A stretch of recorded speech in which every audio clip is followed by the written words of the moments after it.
Bizarre Brain Comics. Hello, my comic book friends, and welcome to Bizarre Brain Comics. I'm Gary, your host, and this is where I like to take a look at some older comics, talk a little bit about the characters and creators, and examine the stories and the art.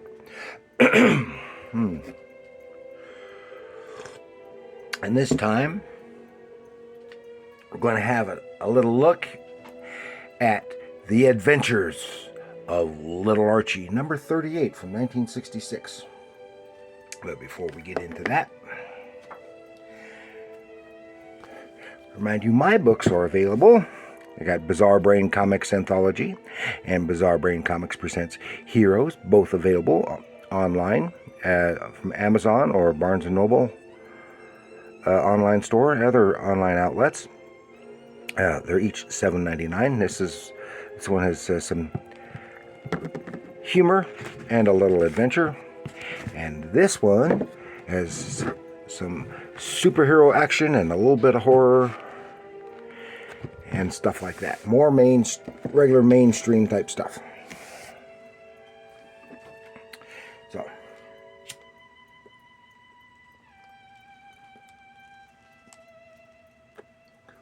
here we go. Little Archie. Now, I've never been a big fan of Little Archie, but I do enjoy reading the stories. One thing that I do like about them is that they have a tendency to have more adventure stories in there, and I like that. When they have the humor and the adventure together, I like that. So, The Adventures of Little Archie, number 38, 1966, and this was a quarterly title. As you can see here, this is it is square bound, and I had to tape it together here.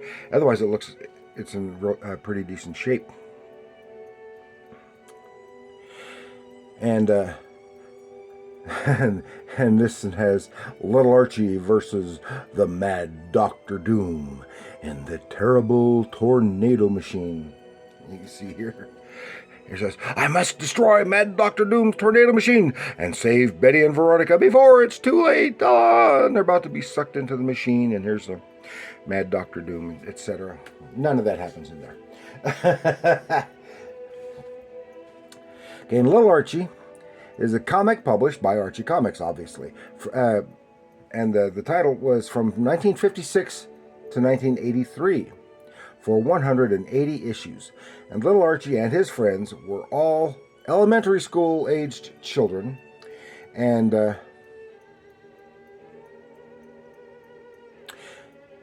one of, if not the most successful of the alternate versions of Archie. John Goldwater, who was the Archie publisher at the time, claimed the concept came from a conversation over a poker game. And and he handed it off to Bob Bolling. Bob Bolling wrote and drew the feature at the beginning and through most of its history. And he was the primary creator throughout the run. And he introduced new types of plots and characters. And he was followed on that, or in addition to him doing that, was also Dexter Taylor. He followed suit. And had with more adventurous and fantastical stories. Some characters only appeared in Little Archie stories, but there's some of whom popped up much later in the standard Archie stories, and many were also used in the Riverdale TV show. But I don't think they ever had Mad Dr. Doom in there, did they? I don't know. Anyway, and you might wonder, his biggest, primary big recurring nemesis, was Mad Dr. Doom. He's always foiling Mad Dr. Doom's plans to take over the world, or whatever he happened to be doing that time. But I have here the lessons from '66. Now, just to show you, this is from 1987, and they brought the title back, or sporadically, and here is still fighting Mad Dr. Doom. But I wanted to show you this here in you can't beat the super sucker, Little Archie. In moments you'll be my prisoner. I'm not going to touch that. and here his Mad Dr. Dooms has invented the time taxi. Well, this is kind of neat because this time taxi thing, it pops up several times. But at some point, the time taxi is stolen by another mad scientist who was a villain, recurring villain in Sabrina stories. And he was using the time taxi. So I thought that was kind of neat. And this was, and here, like I said, 87. This is still Bob Bolling. Now, Bob Bolling had also done a stint at Marvel on their Star Comics line, and he worked on. And I really liked his work, both writing and art, on Wally the Wizard, which I covered here once before, and I really liked his work. So here we go. The Adventures of Little Archie. This is big. Of course, Mad Dr. Doom and his inept assistant, Chester. Yeah, it's a Chester, teenage punk. In what's the place called? Crackstone Manor. Yeah, old place outside Riverdale, and that's where he's got his machine, and he's explaining it. He's got these like things that cause the tornadoes in orbit, and he's going to have plan on having the world circled in these tornadoes where he can control and bring them down and destroy whatever he wants. But he needs money first, so he starts blackmailing or extorting money from various people. Here's a billionaire. He's got this building being constructed. So if he doesn't pay millions of dollars or whatever it is in gold, he's going to destroy his building. He says, "Oh, it's not possible." Blah blah blah. He does. Right there, they witness it. His tornadoes come down and destroy that building. Then another guy from a bank is given a note for the same thing. So he goes to the cops. They set up a trap, supposed to pick up the gold at this warehouse, Riverside warehouse. It's old and dilapidated, and the cops are surrounding the place. But then the tornado comes down, smashes the warehouse, and takes off with the gold. And it's precise enough that he drops it down in a special chamber inside the Crackstone Manor. And all this gold. Well, Chester, he's goofy, and he says, "Oh, the doc will mind if I take just one, go and go take care of some things." Meanwhile, here we finally, page 5, we finally get to see little Archie. Goes to see a police detective he has frequent adventures with. Says it sounds like Mad Dr. Doom. Says, "Go away, kid, you bother me." And not quite, but he goes in and looks at those toys in the store, and he sees Chester, overhears Chester talking, and because he's getting a bunch of new clothes and all kinds of stuff, and he's paying for it with this big old lump of gold that falls on the guy's foot. He follows Chester back to the Crackstone Manor. He's discovered. They wind up dumping him into the chamber where he's got all the gold. Oh, he's trapped in there with the gold, but he can't get out. The door is locked. He stacks up the gold up because he's smart. Little Archie, I've said many times, little Archie is more competent than grown-up Archie. He's smart and he gets stuff done, and grown-up Archie is just a klutz. So, stacks up the gold against the door, gets all the hair tonic that Chester had bought, spills out on the floor. He opens says, "What's going on?" He opens the door. Then the gold crashes down and winds up sliding on the oil, chasing Chester right into Mad Dr. Doom and smashing his tornado machine. So they take off in their fancy rolls, and the out-of-control tornado picks them up and drops them in the ocean, and they were picked up by a ship that he had originally snuck back into America on, and they're picked up and they're put to work on the ship. Fun. It has other just typical type little stories, other stuff. Just fun little things that just you'd expect for Archie stories. But there comes another adventure, Challenge of the Storm.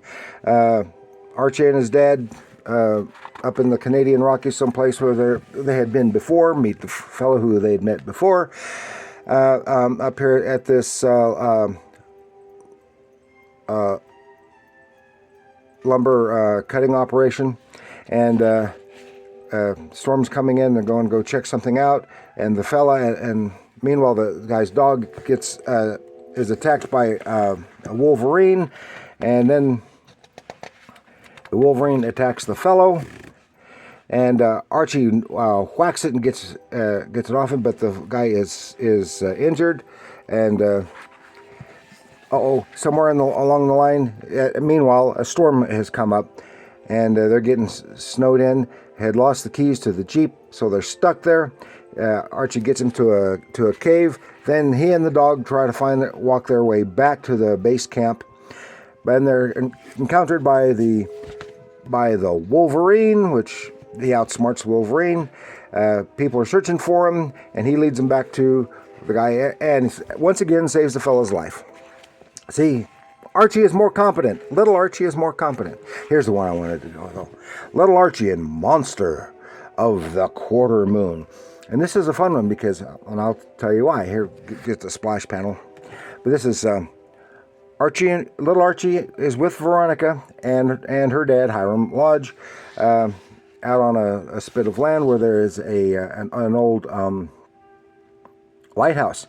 And so he's checking up on the property that he recently acquired. They're going to spend the night there in the old lighthouse keeper's home, but the place is supposed to be torn down, and he's going to have a new resort built there. See this monster taking that lighthouse out. Yep. So then meet a lady. She talks about the monster that comes in at certain times, whenever, and so the kids go. Are looking around playing. Then it's time to go to bed. They hear noise. Little Archie hears a noise. Sees that lady out there on the beach, the one that they met before. And Veronica hears him. She comes out there, talks about the monster that comes in, and she's going to lay out some food for that monster, because the story that the monster will come and destroy their village. And so she's out there. And what do you know? The monster. There really is a monster, and it comes up out of the sea. Rawr, rawr, kind of a cool-looking monster, a sea monster of some kind. And apparently, the lady says it comes out of him because it's from the depths, and it's sensitive to bright lights and stuff. So while it looks like it might be, it's endangering Veronica, and the lady Archie thinks quickly, again, because little Archie is more competent than grown-up Archie, rushes to the lighthouse, turns on the lighthouse, and it distracts the monster, and little Archie leaps from the top to the down to the water, just as the monster attacks the lighthouse and crushes it down. It was scheduled to be demolished the next day anyway. And they pull little Archie out there, and the monster goes back into the sea.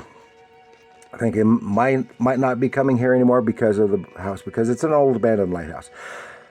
And they decide not to tell the other adults about this because no one would believe them, which is correct. Then Lodge got up the next morning. He never heard a thing. Heard about they think it had just, because it was old and decrepit and it was windy, the thing finally just collapsed on its own. They decided to go out and go for a surf fishing. Now, the thing I was wanting to mention here is this is a scene that is almost completely taken from the movie Beast from 20,000 Fathoms, which is an early 50s Ray Harryhausen monster movie. And that's cool. And that was based on the short story The Foghorn by Ray Bradbury. And this is almost exactly, except for the little Archie and all the human stuff, It was almost exactly that story. And I think that is neat. And that's all I really wanted to share with you with Little Archie. So a lot of fun. And I especially like Mad Dr. Doom. Oh yeah, I was going to mention, Mad Dr. Doom. Well, how they get away with calling this villain Dr. Doom? Because Marvel Comics has Dr. Doom, and don't they say? Well, the thing is, Dr. Victor Von Doom and Mad Dr. Doom came out at the same time, within just a couple of months of each other. And they always call Mad Dr. Doom, so he's not Dr. Doom.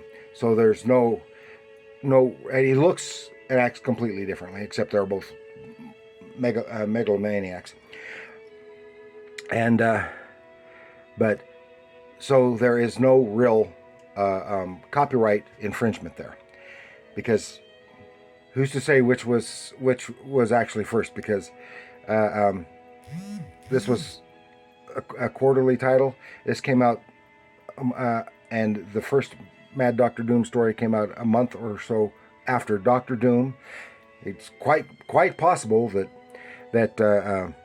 Mad Dr. Doom was conceived and drawn before the first Dr. Doom. So anyway, it all works. So that's all I've got to share with you for this time. So please like, share, and subscribe. Do leave your comments down below. What do you think of Little Archie compared to regular Archie? Do you think he's just totally stupid and shouldn't have any, or what have you? Let me know in the comments below. And remember, comics are art.